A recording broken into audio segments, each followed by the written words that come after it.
Greetings, everyone. Today, I'm here to show you how to make art using Leonardo AI. First, you should open your web browser. Once it's open, go directly to Leonardo AI. Use your credentials to log in, just like you do when you enter Leonardo AI. If you are not logged in, you can watch my previous video. The link is in the description. Just click on the link, and you will be able to access it easily. Let's see how we can create it in this. In the image section, we'll see how to create art. Let's start by clicking on it. After clicking, a new window will appear. As soon as it opens, you'll see a prompt in front of you. You need to click on it. Then, you can write whatever you like, whatever you want, just as I wrote.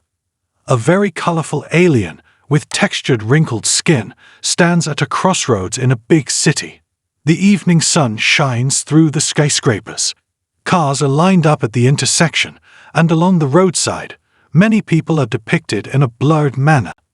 It's a full-body image, with realistic hands, feet, and an ultra-realistic appearance in ultra-high definition, 4K quality.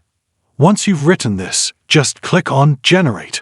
After clicking, your images will start to generate. If your internet connection is good, it might take only 2 to 4 seconds. There you go, your art has been created. This is the way to generate art. Thank you for watching this video. If you want to watch more videos like this, please subscribe to this channel and don't forget to like it.